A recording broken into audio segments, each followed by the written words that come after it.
Ce n'était qu'un match amical, mais je pense qu'on a tous eu l'occasion de voir pourquoi Haaland c'est le méchant. Haaland c'est le méchant. Haaland n'a pas d'amis. Haaland n'en a rien à faire. Haaland n'a pas d'émotion. Haaland, on est venu match amical pour la bonne cause. Franchement, c'est pour la bonne cause. Frérot, c'est pour la bonne cause. Haaland, franchement. Mais il n'y avait pas pénalty. Il n'y avait pas pénalty. Ce bandit-là, comment il est tombé? Comment il s'est levé? Comment il a regardé Christensen pour lui dire oui, mais tu veux que je te dise quoi? Donne-moi mon ballon, on va frapper notre pénalty. Ça montre à quel point c'est un bandit. Il n'a pas d'émotion. Ce viking-là, je vous dis, il est là pour tout gagner. Il a faim. Il a très faim. Le fair play, c'est le cadet de ses soucis. Et moi, j'aime ça. Franchement, je vais être honnête avec vous, j'aime ça. J'aime ce genre de banditisme-là. J'adore ça, franchement, parce que c'est ça qui va peut-être faire gagner à Pep Guardiola à un moment donné une Champions League. En tout cas, qui vivra verra. Salam, outsider. Le débrief commence maintenant. Le Barça fait match nul aujourd'hui 3-3 face à Manchester City. Franchement, il faut qu'on soit très sérieux. En toute honnêteté, entre vous et moi, j'ai envie de vous dire que Ferran Torres aujourd'hui, je pense que Pep Guardiola lui-même, quand il a vu sa performance, il était rassuré. Il a su pourquoi il ne l'a pas gardé. Ferran Torres, j'arrête pas de vous le dire. Le boy, on n'a rien contre lui. Il est intouchable en équipe nationale. Apparemment, c'est le gendre de Luis Enrique ou whatever. Je ne sais pas ce qu'il est. Mais Ferran Torres, il y a une chose qui ne doit pas être aujourd'hui, c'est titulaire au Barça. Le boy, sincèrement, c'est un match amical. Manchester City a fait tourner. C'est un match, je dis bien, pour la bonne cause. Parenthèse, Ferran Torres, parenthèse. Laisse-moi le temps de respirer. Bravo à Manchester City, bravo au Barça, franchement, pour avoir aménagé leur calendrier en ce début de saison et nous avoir permis, je dis, d'assister à une très belle rencontre, un très beau match amical, mais un très beau match amical pour une très belle cause. Bravo aux deux équipes. Maintenant, revenons à Ferran Torres. Ferran Torres, franchement, Ferran Torres, pendant 45 minutes, il est sur le terrain, il ne sert absolument à rien. Le boy est hors tempo, le boy ne réussit pas à faire la différence. Tu me diras quoi? C'est en première mi-temps, on a tous vu le match, moi j'ai vu. Bon, il y a des matchs, je n'ai pas besoin de beaucoup parler parce que je suis là, je regarde et je me dis, c'est un match amical, le résultat ne m'intéresse pas. Ce qui m'intéresse, c'est de voir comment est-ce que individuellement, certains joueurs vont performer. Parce qu'on va être très sérieux au Barça en ce moment, il y a des joueurs qui doivent partir. Il y a des joueurs qui doivent partir, il y a des joueurs qui doivent rester. Et aujourd'hui, le paradoxe, il est simple, c'est que ceux qui doivent partir ont très bien joué. Ceux qui doivent rester ont très bien joué. Tout le monde s'est débrouillé, sauf Ferran Torres. Tout le monde s'est débrouillé, sauf Ferran Torres. Ferran Torres, il a une immunité footballistico-diplomatico qui lui permet de faire absolument ce qu'il veut sur le terrain, sauf qu'il ne fait rien de ce qu'il fait qui nous intéresse, nous. En fait, son football est insipide. Vous allez me dire, tu es méchant. Je ne suis pas méchant, je suis réaliste. Et qu'à un moment donné, si tu ne dis pas les choses telles qu'elles sont, vous allez continuer comme ça dans l'embourbement à dire, ah, on va continuer à l'essayer, il va continuer à jouer. Peut-être que Ferran va réussir à un moment donné à performer. Qui sait, mais qui sait jusqu'à quand? Qui sait jusqu'à quand? Franchement, qui sait jusqu'à quand? D'où est-ce que tu regardes le match aujourd'hui et tu te dis que le boy Palmer là, même il est plus fort que Ferran Torres? C'est pas sérieux. Mais c'est pas sérieux. En première mi-temps, il a fait un dribble, deux dribbles, vite fait comme ça, en passant. Ok, centre en retrait. Peut-être qu'il aurait dû avoir un joueur du Barça au point de penalty. Mais mis à part ça, franchement, quand est-ce que vous avez vu un Ferran Torres qui était tranchant? Qui était tranchant en fait. Non, qui était tranchant. J'ai fait une fixation sur Vinicius jusqu'à ce que Vinicius a réussi dans la vie. Je fais une fixation sur Ferran en espérant qu'il réussisse. Parce que ce boy là, franchement, j'ai des doutes. J'ai des doutes. Franchement, j'ai des doutes. Je ne comprends pas. Je ne comprends pas. Le côté gauche du Barça est beaucoup trop faible. Ferran Torres, Jordi Alba, mais c'est pour avoir mal à la tête constamment. Je vous dis que Pep Guardiola, 55 millions là, aujourd'hui, quand il était assis sur le banc, il a vu le match de Ferran. Il a dû se dire, ouais, non, franchement, on a fait un bon deal. Est-ce que même je ne vais pas leur prêter Bernardo Silva pour me faire pardonner? Parce que franchement, c'est un match amical, c'est là où tu dois te faire plaisir. C'est là où tu dois venir taf comme ça, tu nous bluffes, on fait, ah ouais, c'est vrai. Mais non, non, franchement, je suis désolé, quoi. Si vous avez été satisfait de la performance de Ferran, c'est votre problème. Je ne l'ai pas été. Voilà. C'est un match amical et comme j'ai eu l'occasion de dire, ceux qui devaient partir, ceux qui doivent partir, c'est mercato aussi, ils ont bien performé. C'est là où il y a un paradoxe. Celui qui est là pour rester, qui est intouchable, Ferran Torres n'a absolument rien foutu. Bravo à Pierre-Emerick Aubameyang pour sa performance. Offensivement, il a été intéressant. Il a joué un tout petit peu ce rôle de pivot là. De temps en temps, il redescendait, combiné avec ses coéquipiers. Il attend un excellent ballon de Rafinha au deuxième poteau après que le ballon soit contré. Sa reprise de volée, elle est magnifique. Franchement, elle passe petit filet à côté du poteau. Aubameyang aujourd'hui, franchement, il a fait son match. Et derrière, c'est bien pour le Barça. C'est bien pour le Barça. Le Barça cherche à vendre Aubameyang et Memphis Depay. Les deux aujourd'hui, ils s'en sortent.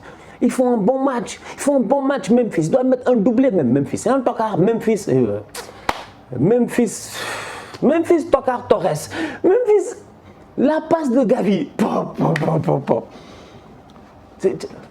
La passe de Gavi.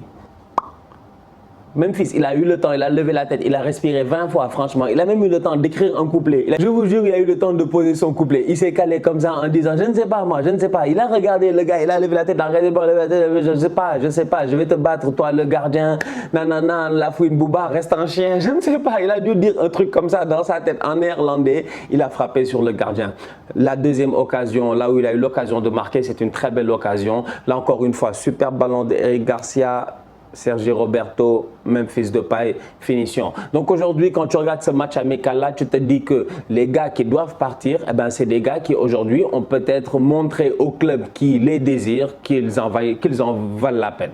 Aubameyang à Chelsea, ça ferait du sens. Est-ce que le Chelsea est prêt à sortir le chéquier? Ça c'est une autre question. Et à un moment donné, j'ai envie de rappeler aux fans du Barça qui sont là à se plaindre sur le prix que Aubameyang pourrait leur coûter ou tout ça. Mais il y a 6 mois, Aubameyang est venu gratos. Vous vous plaignez. Aubameyang, c'est vrai que vous récupérez 15 millions. Mais prenez.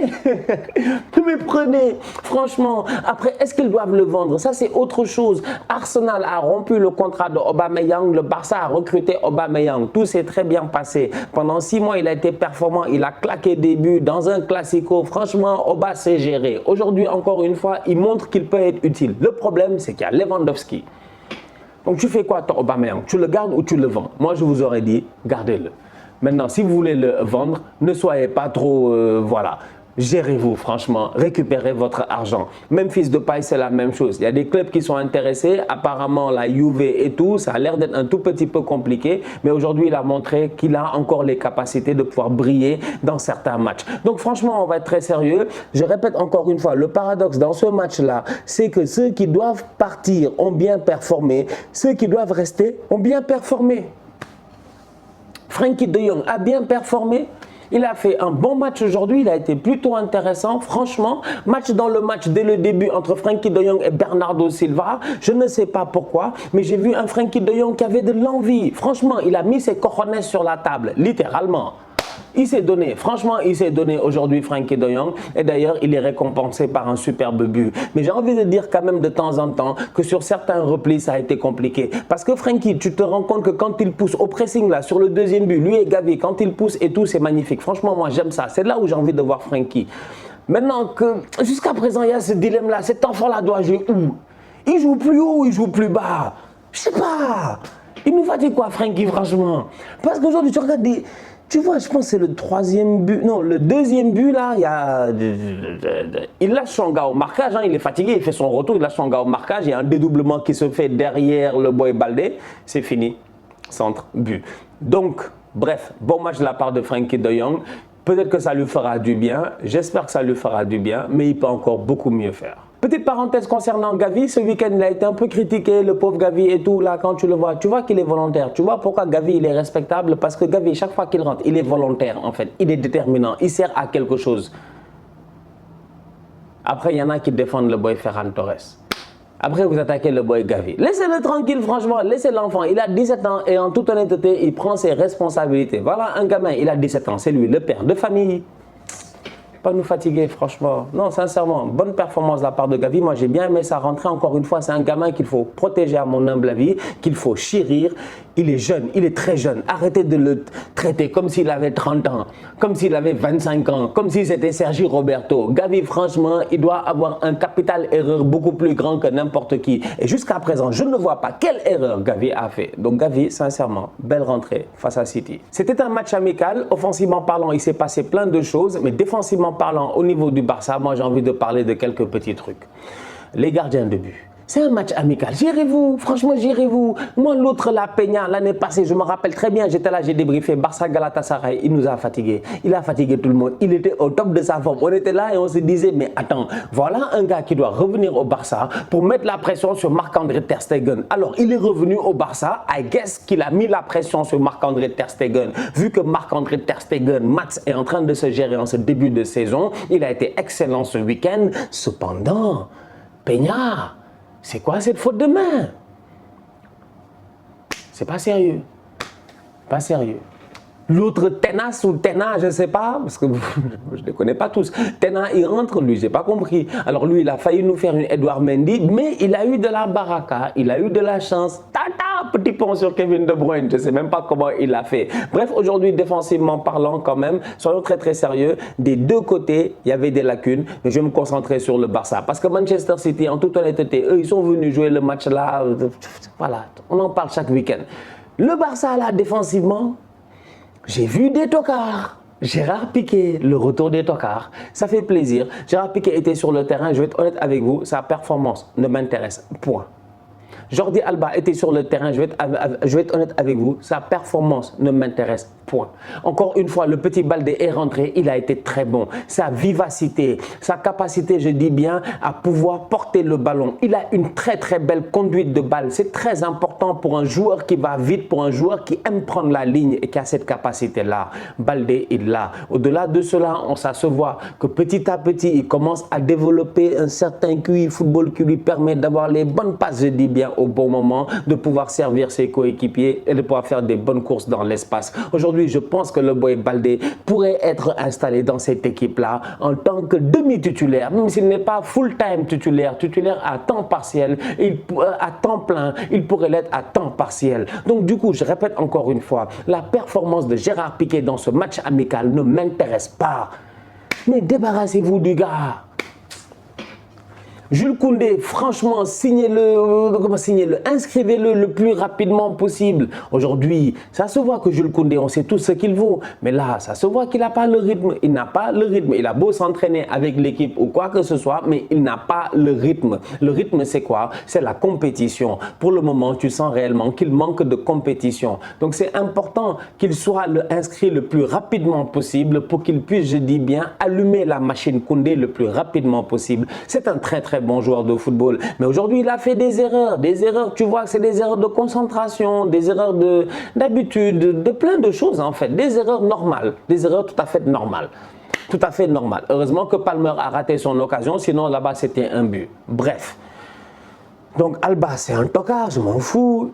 Piqué, voilà. Eric Garcia, belle passe pour le boy Sergi Roberto, excellent, franchement, encore une fois. Il continue petit à petit. Eric Garcia, dans tous les cas, vous allez faire avec lui, il fait partie de cet effectif-là. J'ai envie de parler de Sergi Roberto. Mais quel joueur? Mais quel joueur? Mais il est devenu trop fort. Sergi Super Saiyan Roberto. latéral droit. Non, franchement, top performance de la part de Sergi Roberto. Ah oui, ah oui, ah oui. Ah ouais. Maintenant, il va juste falloir que défensivement, quand même, tu es quelqu'un qui soit capable de le couvrir. Tu vois qu'il y a beaucoup de lacunes encore défensives. Il y a des lacunes défensives. Mais Sergi Roberto, s'il est capable de te faire un peu de trend, c'est-à-dire que sur les phases offensives, s'il est capable d'être aussi pertinent qu'il l'a été aujourd'hui, franchement, sur la conservation du ballon, s'il est capable d'être aussi pertinent qu'il l'a été aujourd'hui, franchement, sur la capacité à pouvoir casser des lignes quand il ressort le ballon, s'il est capable de le faire comme il l'a été aujourd'hui, franchement, mais moi je milite pour que Sergi Roberto soit latéral droit toute la saison. Franchement, mais il a besoin de gars autour de lui, c'est-à-dire un bon numéro 6 qui soit capable de temps en temps de coulisser. J'ai eu l'occasion de vous le dire, Liverpool, quand tu vois à chaque fois que Trent il monte, à chaque fois que Robertson il monte, si Fabinho n'est pas là sur le terrain, ils ont un sérieux problème parce qu'il n'y a que Fabinho qui est capable aujourd'hui de venir et de couvrir. Il ne fait que ça, Fabinho. Dans le jeu de Liverpool, son but, c'est de couvrir. Aujourd'hui, au Barça, ils ont besoin de cela. Busquets, malgré le fait qu'il fait un bon match, les petits sombreros, les petites passes, tout ça, tu sens que voilà, Busquets, il est fort. Mais dans un match à intensité où City, ils arrivent avec leur 11 types, peut-être tu es mort. En fait, en réalité, sûrement tu es mort.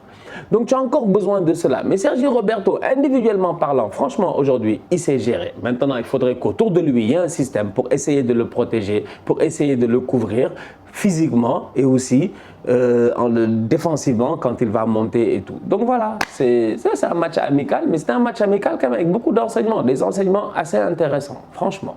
Bon match amical pour les deux équipes, ça a permis à Xavi de pouvoir mettre sur le terrain certains joueurs qui n'ont pas l'occasion de jouer, qui ne sont pas encore inscrits et de pouvoir aussi se rendre compte qu'il y en a peut-être qui ne méritent pas forcément d'être titulaires. Du côté de Manchester City, ça a permis tout simplement, je dis bien, de garder le rythme. C'est aussi simple que cela. Pep Guardiola, ce week-end, il n'a pas fait de changement. Il a joué 90 minutes, il n'a fait aucun changement. J'en ai parlé.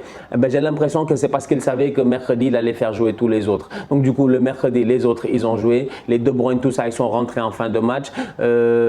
Franchement, c'était un match, je pense, casual, un match tranquille pour Manchester City. Des enseignements ont été appris des deux côtés. Donc du coup, on se donne rendez-vous dès ce week-end. Le Barça jouera face à Valladolid et Manchester City jouera face à Crystal Palace. D'ici là, la famille, on continue à liker, on continue à partager. On s'abonne, on s'abonne, on s'abonne. On est ensemble, on reste en santé, c'est le plus important. Tous outsiders.